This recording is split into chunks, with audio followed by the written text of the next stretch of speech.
हवाएं चल रही हैं, खास ख्याल रखें।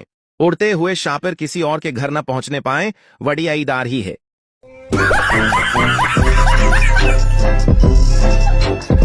जहां शौहरों को यह शिकायत रहती है कि बेगमात बहुत बोलती हैं, वहां बीवियों को यह शिकायत रहती है कि ये शौहर हजरात सुनते ही कहां हैं।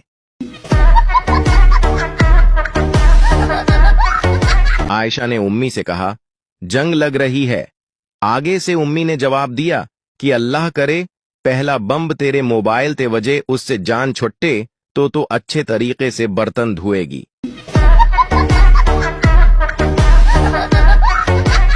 न जाने कौन कौन से विटामिन हैं इस मोबाइल में, एक दिन यूज नहीं करो तो सारा दिन कमजोरी सी महसूस होती है। गर्मियां आ गई न, राती मच्छर ने सौन देना ते दिन टाइम। टीचर, जमीन वाले जानवर बच्चे देते हैं और हवा में उड़ने वाले अंडे। वो कौन सी चीज है जो हवा में उड़ती है लेकिन बच्चे देती है? पठान बोला, एयर होस्टेस। अगर मेरी बातें आपके चेहरे पर मुस्कुराहट ले आएं, तो फौरन फॉलो और सब्सक्राइब करें। उस्ताद, अगर जमीन से चांद तक जाने में 8 मिनट लगते हैं तो वापस आने में कितना वक्त लगेगा? पठान फौरन बोला, सर वापसी पे तो मैं रिक्शा कर लूंगा, बस 15-20 मिनट लगेंगे। कमेटी डाली थी, सोचा था कमेटी निकलेगी तो शादी करूंगा, कमेटी वाली किसी के साथ निकल गई। शादी से पहले तुम नहीं तो मैं नहीं, मैं नहीं तो तुम नहीं, शादी के बाद ले फेर आज तो नहीं या मैं नहीं। कड़वा है पर सच है, खुद के बेटे भले ही बेरोजगार बैठे हों लेकिन दामाद सबको सरकारी नौकरी वाला चाहिए। ये बड़ी अच्छी बात कही आप। मोहल्ले में अगर औरतों की लड़ाई हो जाए तो 2-3 ऐसी औरतें भी होती हैं जो बैकग्राउंड म्यूजिक दे रही होती हैं। आहू नी आहू। सरदार रिश्ता के लिए फोटो खिंचवा रहा था कि अचानक बैकग्राउंड में एक गधा आ गया।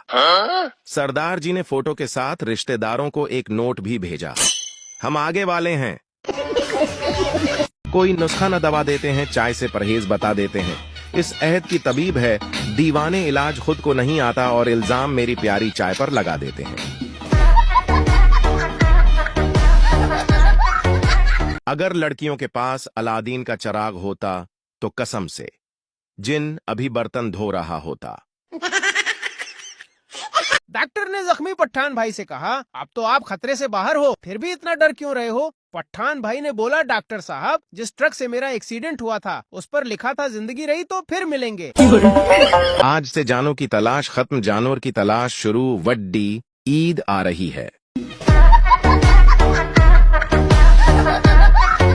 मोहब्बत का दूसरा नाम कुर्बानी है। सब अपने अपने महबूब तैयार रखें, बड़ी ईद आने वाली है।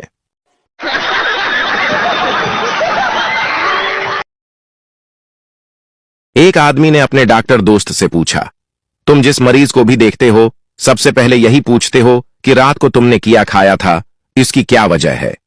डॉक्टर साहब ने मुस्कुराकर जवाब दिया, उससे मरीज की माली हैसियत का पता चलता है। चलें जी, पाकिस्तान और इंडिया की जंग वाला मामला खैर खैरियत से एंजॉय कर लिया। अब बड़ी ईद की शॉपिंग के लिए अपने अपने बंदों से जंग शुरू करते हैं, क्योंकि उन्होंने कौन सा बगैर लड़े झगड़े पैसे दे देने हैं। चलें हिम्मत करें और ये अमल आज से शुरू कर। एक कंजूस आदमी अपनी बाईं आंख पर हाथ रखकर जा रहा था। एक शख्स ने पूछा, क्या हुआ भाई, आंख को क्या हुआ? उसने जवाब दिया, कुछ भी नहीं, जब एक आंख से काम चल जाता है तो दूसरी क्यों इस्तेमाल करूं? पता है सब्र क्या है? ये जो हम मोबाइल चार्जिंग पर लगा के करते हैं।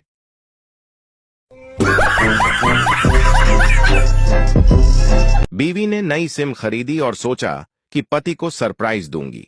वह किचन में गई और पति को फोन किया। बीवी, हेलो डार्लिंग। पति धीरे से बोले, तुम बाद में फोन करना, अभी चुड़ैल किचन में है। अब पति का इलाज लीलावती अस्पताल में चल रहा है।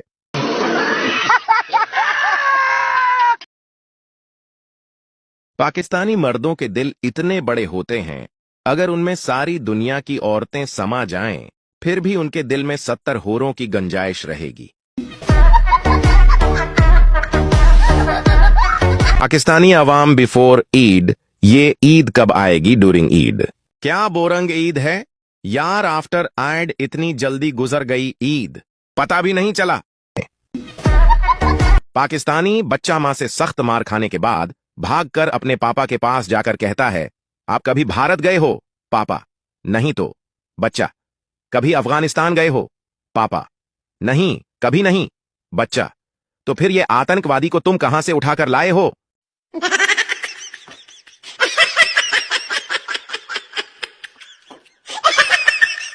एक बेवड़े ने देर रात 12 बजे वाइन शॉप के मालिक को फोन लगाया। बेवड़ा, तेरी दुकान कब खुलेगी भाई? मालिक, सुबह 9 बजे। बेवड़ा, तेरी दुकान कब खुलेगी भाई? मालिक, बताया ना सुबह 9 बजे खुलेगी। बेवड़े ने फिर फोन लगाकर पूछा, दुकान कब खुलेगी? मालिक गुस्से से बोला, अबे बेवड़े, कितनी बार बताऊं तुझे, सुबह 9 बजे खुलेगी, सुबह 9 बजे। अब बेवड़ा बोला, मैं दुकान के अंदर से बोल रहा हूं। फिर घबराकर मालिक दुकान पर पहुंचा और ताला खोलकर अंदर चेक करने लगा। तभी बेवड़ा पीछे से आकर बोला, अब दुकान खोल ही दी है तो एक क्वार्टर भी दे दे भाई।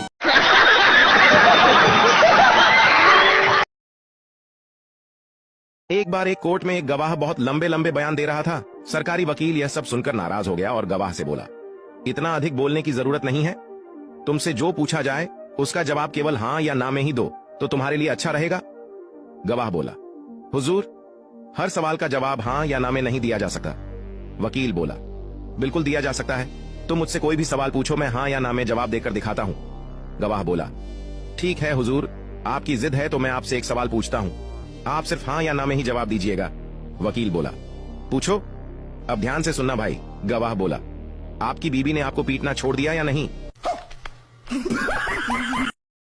शुक्र है 1947 में व्हाट्सएप नहीं था, वरना आजादी की जदोजहद के लिए कोई घर से निकलता ही नहीं। घर बैठकर लोग कहते कि इस मैसेज को इतना फैलाओ कि अंग्रेज हिंदुस्तान छोड़कर खुद ही भाग जाएं।